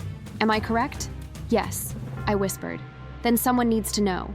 Someone needs to see the evidence. Let me be that person. They'll be furious if I..." "Helena." His voice was firm now. Judge voice. "I'm not asking as your uncle who wants to keep the peace. I'm asking as someone who knows the law, who knows family dynamics, who knows how these patterns work. If you want this to stop, really stop, not just pause until they wear you down again, you need an ally. You need someone in this family who sees the truth and won't let them bury it. Let me be that person." I was crying now, silently, tears running down my face while I sat on Marcus's couch with the phone pressed to my ear. "Okay," I managed. "Okay, send me everything. I'll review it carefully. Then we'll talk again. And Helena?" "Yes?" "You're not crazy. You're not dramatic. You're not the problem here. Do you hear me?" "Yes." "Good. Send the files when you're ready. I'll call you back in a few days." He hung up. I sat there for a long time, phone in my lap, crying and not crying and feeling something I hadn't felt in years. Hope. Not that everything would be fixed, not that my family would suddenly become different people, but hope that maybe, finally, someone would believe me. I sent him the folder that night, all 52 pages, every screenshot, every statement, every piece of evidence I'd collected. He called me back 3 days later, and his first words were, "Helena, we need to talk. What I'm looking at here, this is worse than I thought." Uncle Raoul didn't waste time with pleasantries when he called back. His voice was serious, focused, and I could hear papers rustling in the background like he had my documentation spread out in front of him. "I've spent the last 3 days reviewing everything you sent me, all 47 pages, every bank statement, every text message, every receipt. Helena, I need you to understand what you're looking at here." "What do you mean?" "This isn't occasional family help. This isn't parents asking their daughter for a favor now and then. This is systematic financial exploitation. It's dependency. Your parents have been treating you as a secondary income source for 4 years, and from what I can see in the pattern, They've never once acknowledged the scope of what you've been providing. I was sitting at Marcus's kitchen table with coffee I wasn't drinking, phone on speaker. $58,000, I said quietly. $58,340 over 4 years. That's an average of $1,468 per month, Helena. That's not help. That's financial support. And the moment you stopped providing it, the moment you nearly died and couldn't continue, they didn't ask if you were okay. They asked when the money would resume. Hearing him say it out loud, in that measured judge voice, made it real in a way it hadn't been before. Yes, and when you didn't respond, they launched what I can only describe as a smear campaign. I've seen the voicemails, the text messages from your sister, the way they've contacted other family members to paint you as unstable. That's not concern, Helena. That's damage control. I wrapped my hands around the coffee mug for warmth, even though the apartment was perfectly comfortable. What do I do? That depends. What do you want to happen here? It was the same question Marcus had asked, but coming from Uncle Raul, it felt different. More official. More permanent. I don't want to go back to the way things were. Agreed. That's not sustainable and it's not healthy. What else? I don't want them to keep telling everyone I'm the problem. I don't want to be the villain. Understandable. Anything else? I thought about it. Really thought. I want them to see what they've done. I want them to acknowledge it. I don't even need an apology. I don't think I'd believe it anyway. But I want them to stop pretending this is normal. I want them to see the numbers and the patterns and actually understand what they've been doing to me. Do you want the family to know? That was the harder question. I don't want to humiliate them in front of everyone, but I also don't want to be the bad guy. I don't want people thinking I abandoned my parents for no reason. Fair enough. He paused and I heard more paper rustling. Here's what I'm proposing. I'm going to arrange a family meeting. Small, intimate. Just your parents, your sister, you, me, and your fiancé if you'd like him there for support. We'll do it somewhere neutral, somewhere semi-public where they can't make a scene or walk out easily. I'm thinking the country club. My stomach dropped. The country club? Your parents love the country club. They feel important there. They won't want to cause a scene in front of people they know. It's strategic. They'll never agree to come if they think it's some kind of intervention. They'll come if I'm the one asking. I'll frame it as wanting to help mediate a family issue, as wanting to understand both sides so I can help find a resolution. They trust me. They'll come. And then what? Then I present the facts, the documentation, the timeline, the amounts. I don't do it angrily. I don't do it accusatorily. I just lay out the evidence calmly and let them respond. I ask questions. I give them space to explain themselves, but I don't let them deny reality. They'll say I offered to help, that I wanted to help, perhaps, but they can't deny the amounts. They can't deny that they never paid you back. They can't deny that when you needed them, literally needed them to show up while you were dying, they chose a concert. The facts speak for themselves. I felt my throat tighten. When? Soon. Within the next few weeks. I want to move on this while it's still fresh, while they're still scrambling to control the narrative. The longer we wait, the more entrenched everyone becomes in their version of events. Okay, Helena, I need you to understand something. This might not go the way you hope. They might not apologize. They might not change. They might double down and make you the villain even more aggressively. Are you prepared for that? I don't know if I'll ever be prepared for that, but I can't keep living like this. I can't keep pretending everything is fine. Good. Then let me handle the logistics. In the meantime, do not engage with them. Don't respond to calls or texts. Don't defend yourself. Don't try to explain. Let them sit in the silence. Let them wonder. It'll make the eventual conversation more impactful. They're going to be so angry. Let them be angry. You have the truth on your side. That's more powerful than their anger. After we hung up, I sat at the table for a long time, staring at my untouched coffee. Marcus came in from the bedroom where he'd been giving me privacy for the call. What did he say? I told him everything. The meeting, the country club, the plan. Marcus pulled out a chair and sat across from me. How do you feel? Terrified. That's normal. What if this makes everything worse? What if it makes everything better? What if they never speak to me again? He reached across the table and took my hand. Then you'll know exactly where you stand. And you won't spend the rest of your life wondering if maybe, possibly someday they might change. You'll have your answer. I don't know if I want that answer. I know, but I think you need it. He was right. I hated that he was right, but he was. Over the next 2 weeks, Uncle Raul worked quietly behind the scenes. He called my parents and suggested a family lunch. He said he wanted to talk about some concerns that had come up, that he wanted to help facilitate a conversation, that he cared about the family staying together.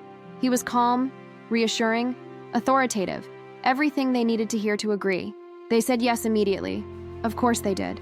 Because in their minds, this was an intervention for me. This was Uncle Raoul, respected retired judge, family patriarch, coming to talk sense into his unstable niece, who'd cut off her loving parents for no reason. They had no idea what was coming. The lunch was scheduled for Saturday, October 28th, at 1 p.m., 3 weeks away. 21 days to spiral, to second guess, to almost back out a dozen times. But I didn't back out, because I was done being quiet. What happened next changed everything. If you've made it this far, don't leave now. You won't want to miss this. And if you're not subscribed, hit that button so you don't miss what comes next. The 3 weeks leading up to the country club lunch were some of the longest of my life. Longer than nursing school finals, longer than waiting for my surgery to start, longer than the 31 hours I was unconscious. Time moved differently when you were waiting for a confrontation you'd spent years avoiding. I went back to full duty at work. My surgical restrictions were lifted on October 15th, 6 weeks post-op, and I returned to the ICU floor. It felt good to be back, good to be moving, to be useful, to be focused on other people's crises instead of my own. At work, I knew who I was. I was Nurse Helena. I knew the protocols. I knew what to do when someone was dying. I knew how to save lives. I didn't know how to save my own. Marcus kept me grounded during those 3 weeks. When I spiraled, and I spiraled often, usually around 2 a.m. when I couldn't sleep, he'd talk me down. You're doing the right thing. You deserve to be heard. They can't hurt you if you don't let them. He said these things like mantras, like if he repeated them enough times, I'd start believing them. I'm not sure I ever fully believed them, but I showed up anyway. 5 days before the lunch, my mother called. I'd been no contact for 6 weeks, and apparently the silence had become unbearable. I didn't answer. She left a voicemail. Helena, Uncle Raoul has arranged some kind of family meeting at the country club this Saturday. I don't know what this is about, but I really hope we can talk rationally. Your father and I miss you terribly. We just want our daughter back. Whatever's wrong, we can fix it. That's what families do. We love you, sweetheart. See you Saturday. The tone was warm, concerned, almost condescending, like I was a child who'd had a tantrum and was finally ready to apologize. I saved the voicemail, added it to the folder. 3 days before, Clara texted, I can't believe you're dragging Uncle Raoul into this. This is so embarrassing. Whatever you're planning to say, just know that Mom and Dad have their side too. You're not the only one with the story. I didn't respond, but I screenshot the text. The night before the lunch, I didn't sleep. Not at all. I lay in Marcus's bed staring at the ceiling fan, my old habit, and ran through every possible outcome. Best case scenario, they listened. They acknowledged the truth. They apologized. We established boundaries. We moved forward with a healthier relationship. I didn't believe in the best case scenario. Worst case scenario, they denied everything. They made me look crazy. They walked out. The family sided with them. I lost everyone. I tried not to believe in the worst case scenario either, but it felt more plausible. Most likely scenario, something in between. Some admission, some denial, some blame shifting. No clean resolution. Just more mess to navigate. That felt like the truth. Marcus woke up around 3 a.m. and found me still awake. You need to sleep. I can't. When's the last time you slept? I don't remember. He sat up, turned on the lamp. Talk to me. What's going through your head? Everything. All of it. What if I'm wrong?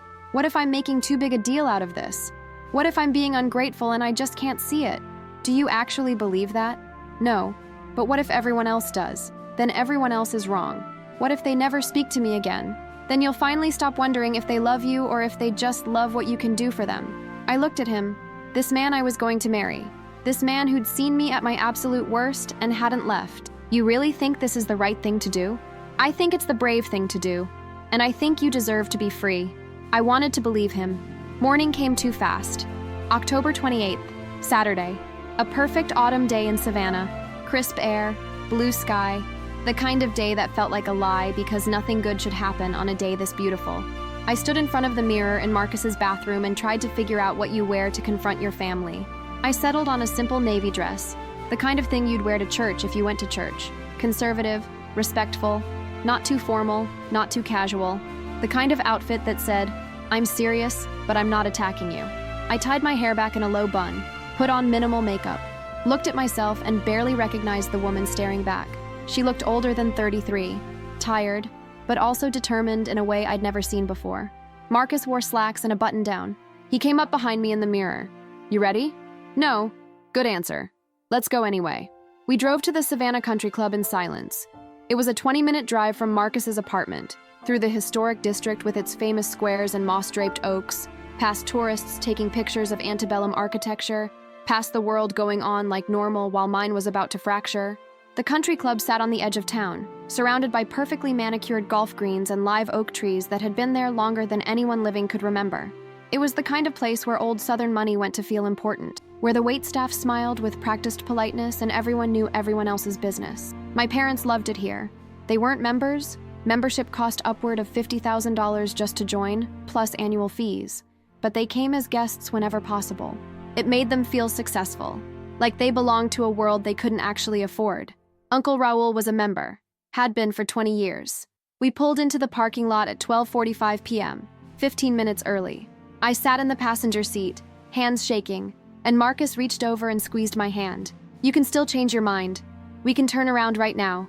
No one would blame you. I can't. I have to do this. Okay, then I'm right here, the whole time.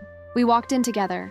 The hostess recognized Uncle Raul's name immediately and led us upstairs to a private dining room on the second floor. Large windows overlooking the 18th hole. A round table set for 6. Elegant, but not ostentatious. Uncle Raul was already there, standing by the window in gray slacks, a navy blazer, and a tie. He looked every bit the retired judge. When he saw me, his expression softened slightly. Helena, Marcus, thank you for coming. He shook Marcus's hand, then turned to me. How are you feeling? Terrified. That's honest. I appreciate that. He gestured to the table. I've arranged the seating strategically. You and Marcus on one side, your parents and Clara on the other. Me at the head. Neutral territory. When will they get here? Any minute now. Before they arrive, I want you to know, I'm leading this conversation. You don't have to defend yourself unless you want to. I'll present the facts. I'll ask the questions. You just need to tell the truth when I ask you directly. Can you do that? Yes. And if at any point this becomes too much, you can leave. You have my permission to walk out. Understood? Understood. The door opened. My stomach dropped. My mother walked in first, wearing a cream-colored blouse and pearls, her hair perfectly styled. My father followed in khakis and a polo shirt. Clara came last in a sundress that probably cost more than my rent. They all stopped when they saw me.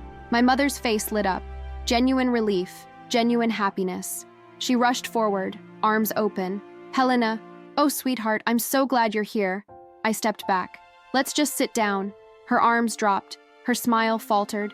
She looked at Uncle Raul like he might explain what was happening. Please, Raul said calmly, gesturing to the table. Everyone sit. We have a lot to discuss. They sat slowly, confusion giving way to wariness. My mother on one side, my father next to her, Clara on the end. Across from them, me, then Marcus. Uncle Raul at the head. A waiter appeared, handed out menus, took drink orders. My mother smiled at him like nothing was wrong, like this was a normal family lunch. Uncle Raul waited until the waiter left. Then he folded his hands on the table and looked at each person individually. Thank you all for coming. I know this is unusual, but there's something we need to address as a family, and I believe this is the right place to do it. He turned to me. Helena, why don't you start by telling everyone what happened on September 12th, the day of your surgery? And just like that, it began. My voice was steadier than I expected. Maybe because I'd practiced. Maybe because Marcus's hand was on my knee under the table. Maybe because Uncle Raul's calm presence made me feel like I wasn't alone. I told them about the pain that day, about going to the ER, about the diagnosis, sepsis, severe pelvic infection, gone systemic, about the doctor saying I needed emergency surgery immediately, within 30 minutes, or it could kill me. I told them about calling my mother, about hearing the music, the voices, the concert venue in the background. My mother started to interrupt. Uncle Raul held up one finger. Let her finish. I continued. I told them I'd ask for 2 things, just 2 simple things. Pick up my test results from the lab. 3rd floor, they needed them before they could operate.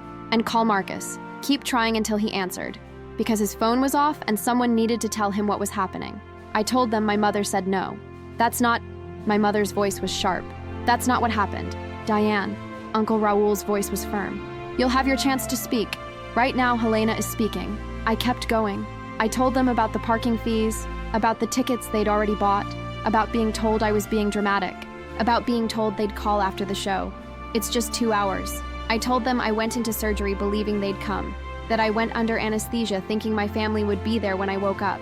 I told them about coding on the table, about my heart stopping for 42 seconds, about the extended surgery, the second surgeon, the 31 hours I was unconscious. I told them about Marcus driving from Atlanta at 90 miles per hour, about him waiting alone in the surgical waiting room for 6 hours. And I told them about waking up, about learning that no one from my family had shown up until the next afternoon, after the concert, after brunch.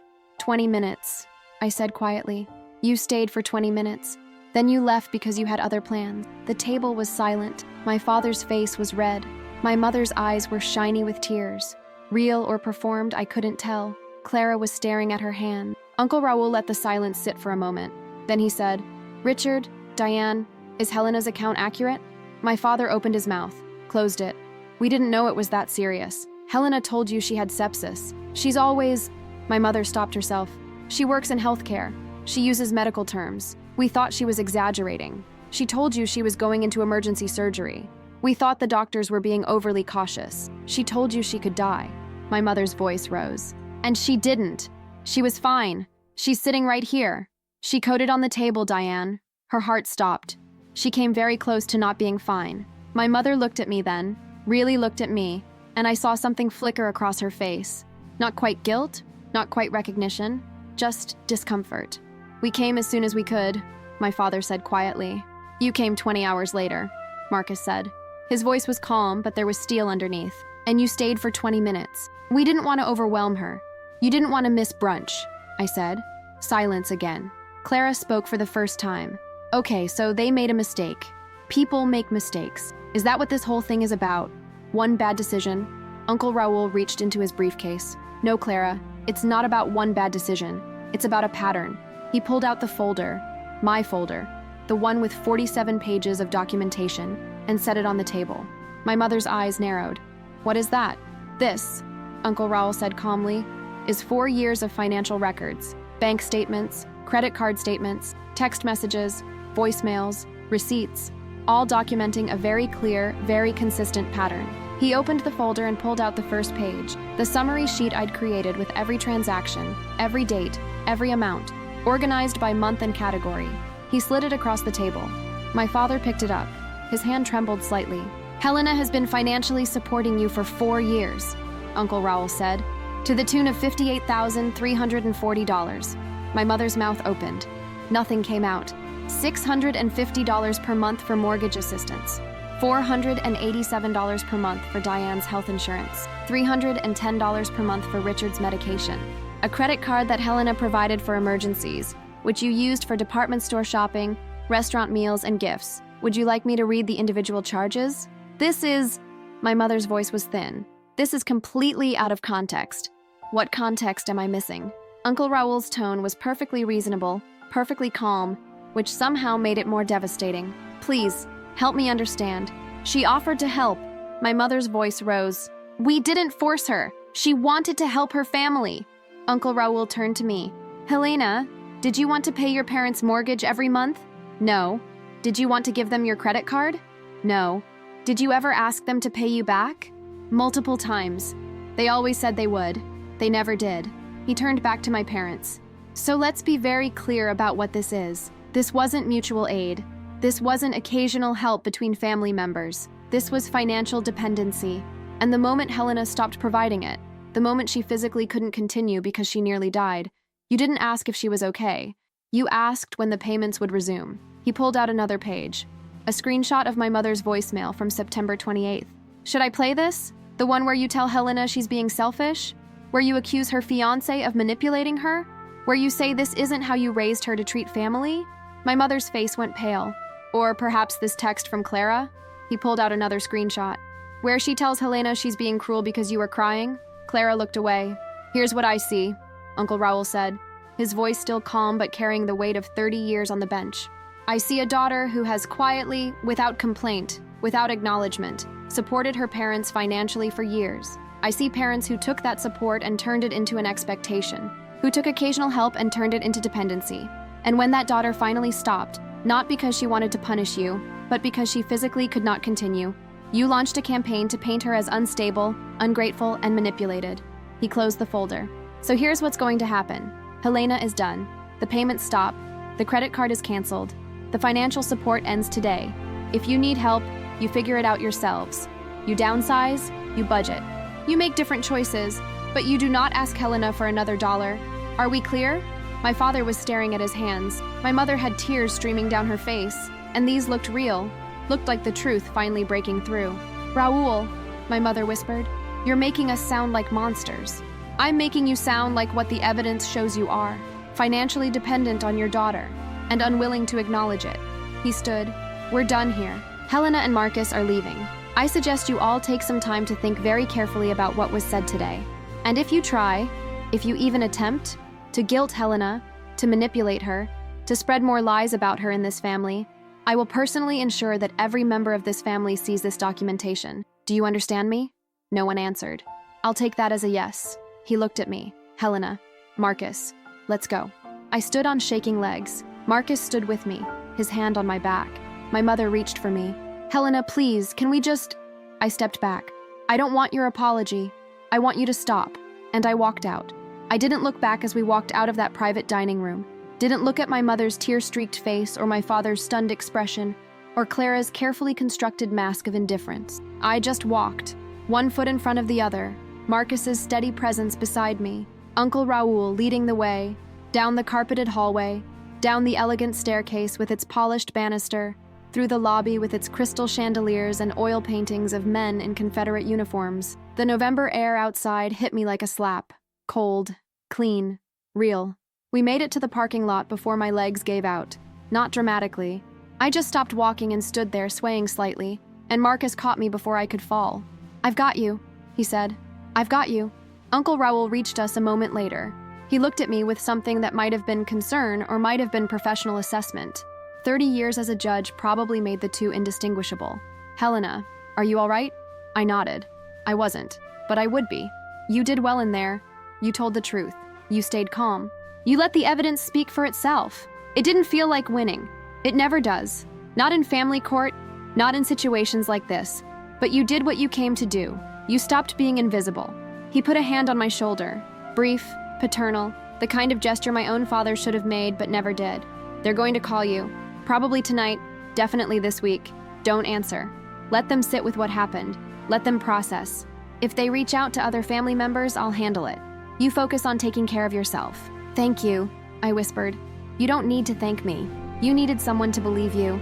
I'm just glad I could be that person. He walked to his car, a silver Lexus that spoke of comfortable retirement, and drove away. Marcus and I sat in his car for 15 minutes before either of us spoke. How do you feel? He finally asked. Empty, full, terrified, relieved, all of it at once. That sounds about right. Did I do the right thing?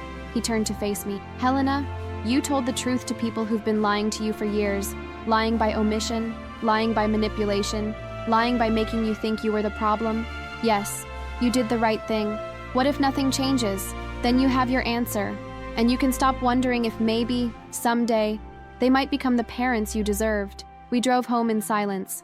When we got back to Marcus's apartment, I went straight to the bedroom, lay down fully clothed, and stared at my old friend the ceiling fan until the light outside shifted from afternoon to evening to night. What I didn't know, what I only learned later, was what happened in that dining room after we left. Uncle Raul told me weeks afterward, when enough time had passed that I could hear it without breaking. After we walked out, my mother completely fell apart, not performative crying, real, ugly, gasping sobs, the kind that come from somewhere deep and true.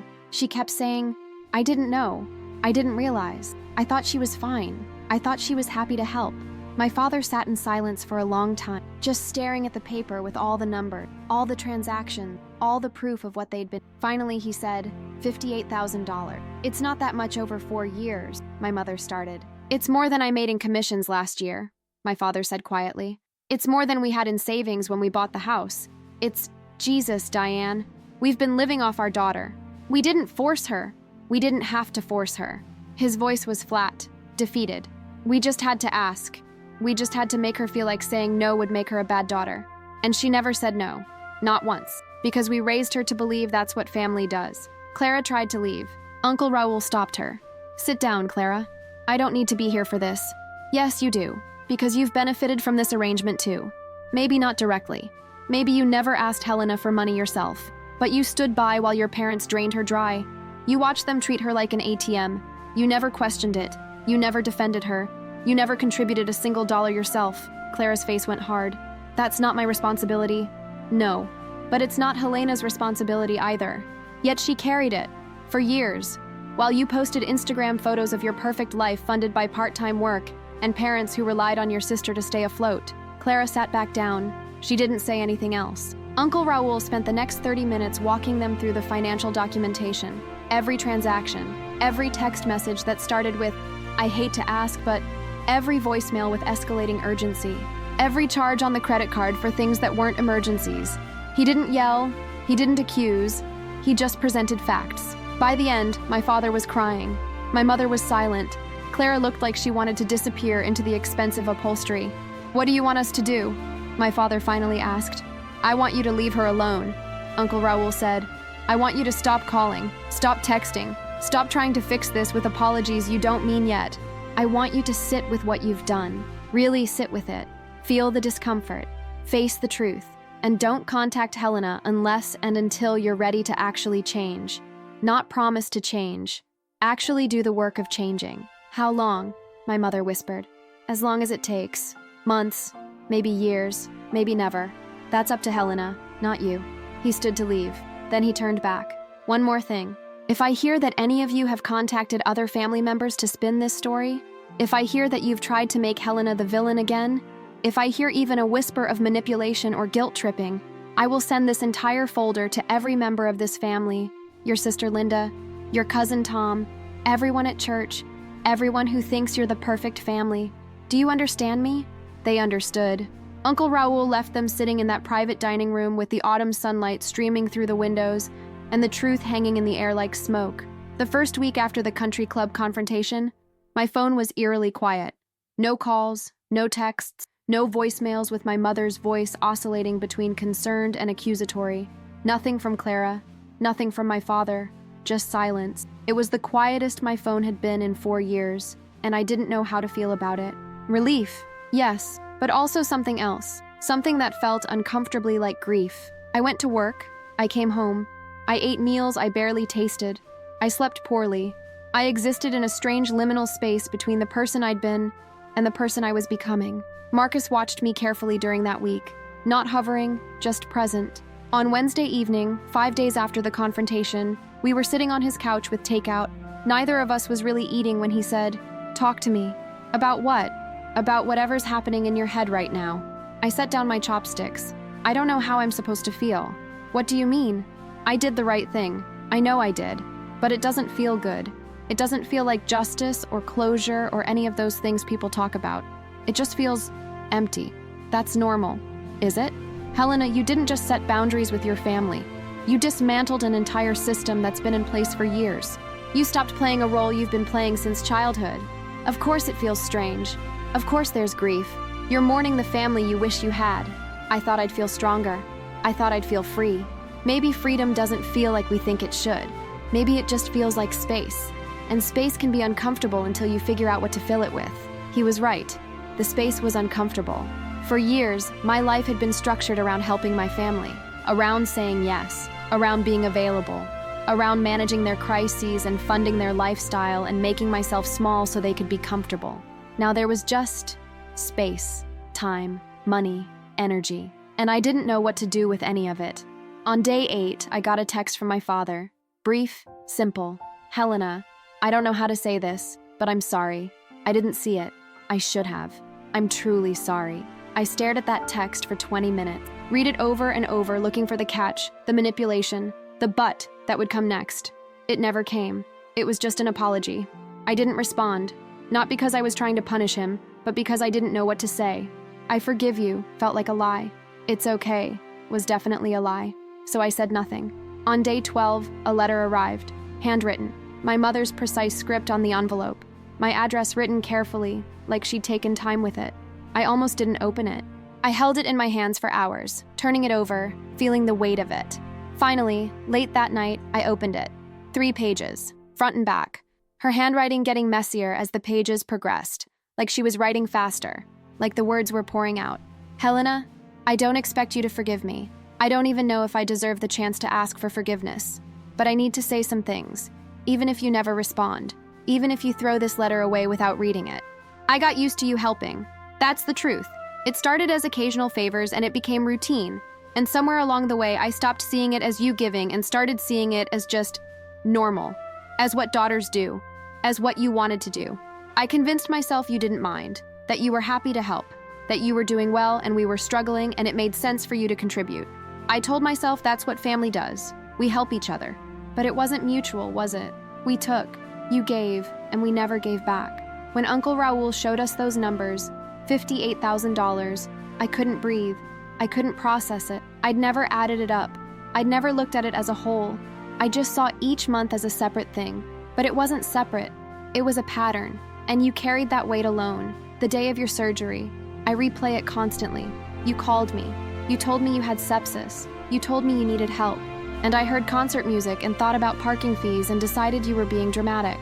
I chose a concert over my daughter's life. I don't know how to live with that. I don't know how to be a person who did that. Your father and I are in therapy now, together. We started last week. We're trying to understand how we got here.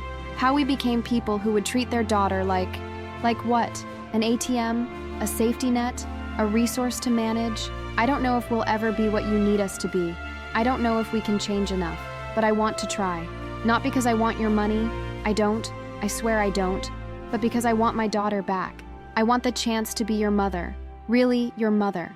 Not the person who calls when she needs something. Not the person who takes and never gives. Just your mom.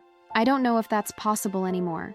I don't know if I destroyed that chance. But if you're ever willing to talk, really talk, not just me making excuses, I'll be here. I love you. I know that doesn't mean much right now. I know I haven't shown it in the ways that matter, but it's true. Mom, I read it twice. Then I folded it carefully, put it back in the envelope, and placed it in my nightstand drawer. I didn't respond. Not yet. Maybe not ever. But I kept it. 3 weeks after the confrontation, Thanksgiving arrived. The first Thanksgiving in my adult life that I wouldn't spend with my family. Marcus and I volunteered at a community meal service instead. We served turkey and mashed potatoes to people who had nowhere else to go. And afterward, we went back to his apartment and ate Chinese takeout on the couch and watched terrible movies. It was the best Thanksgiving I'd had in years. My mother called that day. I didn't answer. She left a voicemail that I didn't listen to for 3 days. When I finally did, it was short. Happy Thanksgiving, sweetheart. We miss you. There's a place at the table whenever you're ready. I deleted it. Not out of anger, just out of necessity. December came. The holiday season in Savannah is beautiful. The squares decorated with lights, the historic homes draped in garland, the whole city looking like a postcard. Marcus and I went to the Christmas market in City Market, drank hot chocolate, bought ornaments for the tree we'd set up in his apartment. We were building something, slowly, a life that was ours. On December 15th, Clara reached out. Not with a text, not with a voicemail. She showed up at the hospital.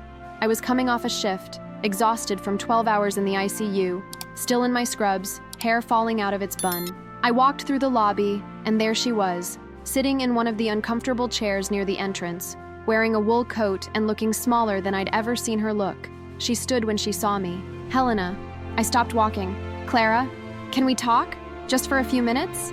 Every instinct told me to say no, to walk past her, to maintain the boundary I'd worked so hard to establish. But there was something in her face, something that looked almost like humility, that made me pause. 5 minutes, I said. We walked outside. It was cold for Savannah, maybe 45 degrees, and the sun was setting, painting the sky in shades of pink and orange that felt too beautiful for this moment. Clara didn't waste time. I've been thinking about everything Uncle Raul said, about how I benefited from what was happening without ever contributing. And he was right. I didn't say anything, just waited. I didn't ask you for money directly, but I knew Mom was asking you for things that were really for me. Car insurance, rent deposits, that root canal. I knew, and I let it happen because it was easier than dealing with it myself. Yes, I said quietly. You did. I told myself it wasn't my responsibility, that you were older. I mean, you weren't. I'm older. But you were more responsible, more capable, better with money. I told myself a lot of things that let me off the hook. Why are you telling me this now? She looked at me directly for the first time. Because I'm sorry. Really, actually sorry. Not sorry that this is awkward or that family dinners are weird now. Sorry that I let you carry everything while I coasted. Sorry that I never once said thank you. Sorry that when you almost died, I laughed at a concert and thought you were being dramatic. I felt something in my chest tighten. Okay, I don't expect you to forgive me. I don't expect us to be close. I just needed you to know that I see it now. I see what happened, and it wasn't okay.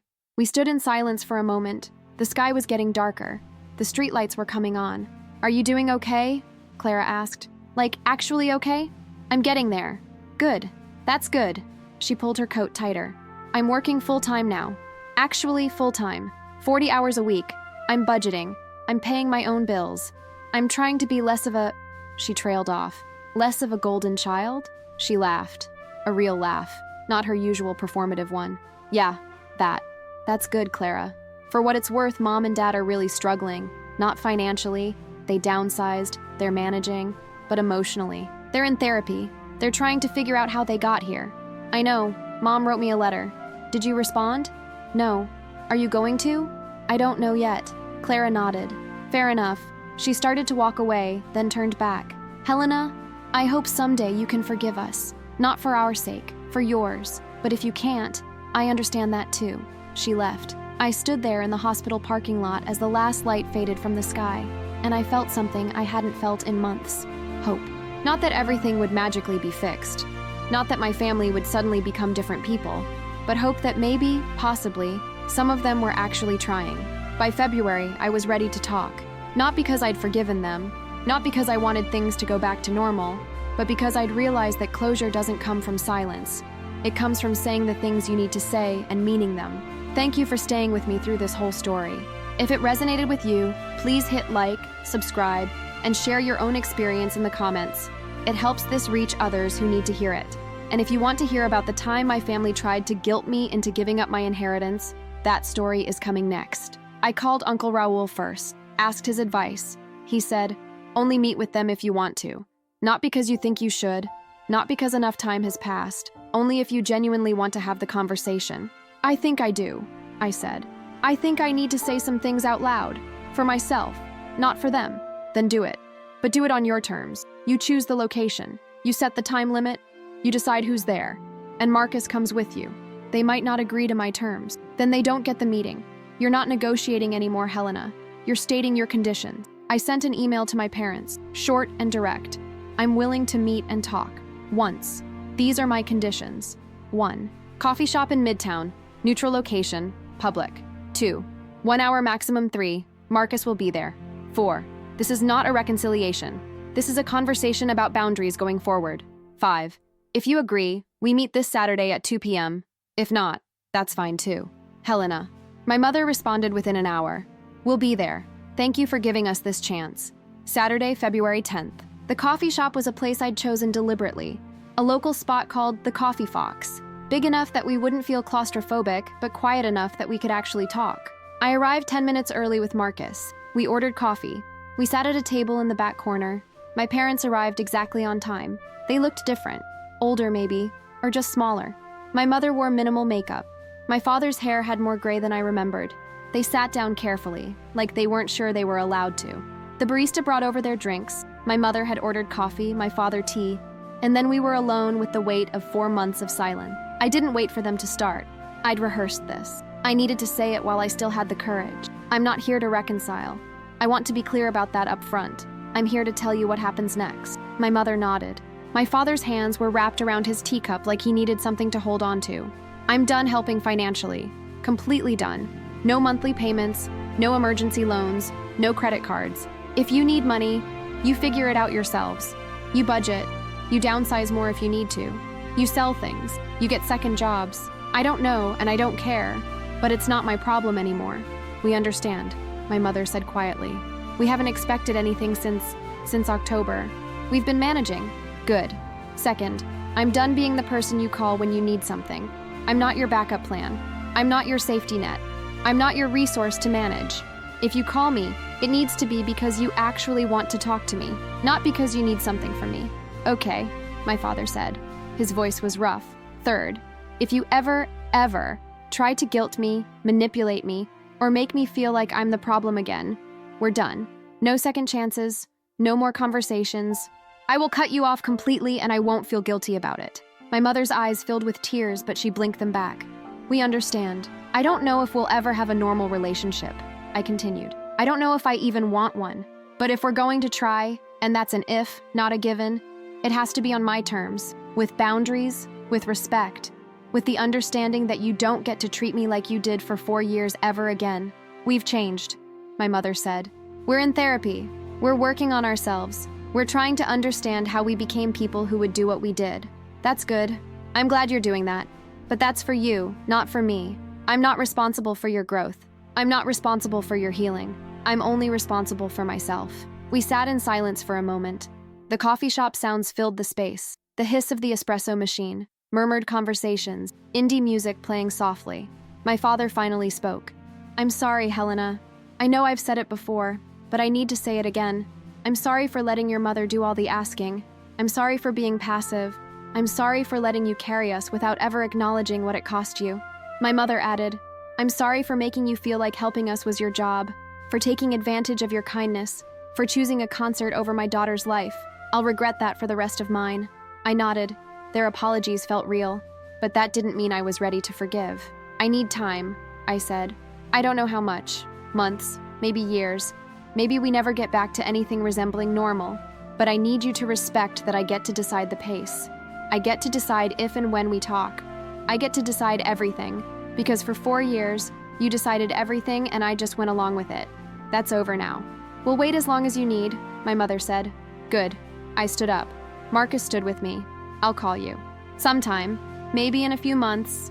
Maybe longer. But it'll be on my timeline, not yours. My father stood too. He looked like he wanted to hug me but wasn't sure if he was allowed. He wasn't. Not yet. I love you, Helena, he said. I know you do. But love isn't enough. Love without respect is just obligation. We left them sitting in that coffee shop with their cooling drinks and their regrets and the truth hanging between us. As Marcus and I walked to the car, he asked, How do you feel? Lighter, I said, and I meant it. It's been 18 months since that lunch at the country club.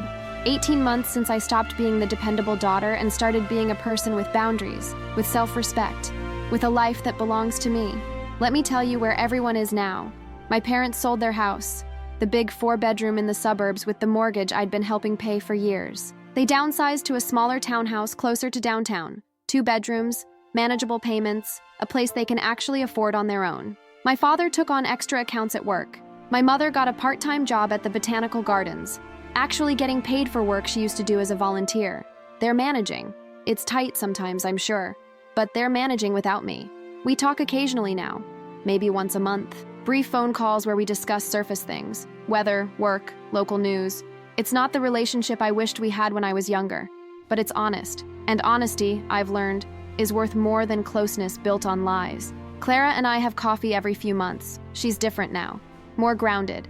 She's working full-time at a marketing firm, paying her own bills, building her own life. We're not close. I don't know if we ever will be, but we're civil. We're working towards something that might someday look like sisterhood. That's enough for now. Uncle Raul and I have lunch once a month. He's become something like a mentor, a father figure, the family member who saw me when everyone else looked through me. He tells me stories about his years on the bench, about cases that kept him awake at night, about the fine line between justice and mercy. I tell him about my patients, about my work, about the life I'm building. These lunches are my favorite hours of the month. Marcus and I got married last spring. Small ceremony in Forsyth Park, right where he proposed all those years ago. 20 people. Simple, perfect. Uncle Raul officiated. My parents weren't invited. That decision was hard, but it was right. This day was about us, about our future, about starting something new without the weight of everything old.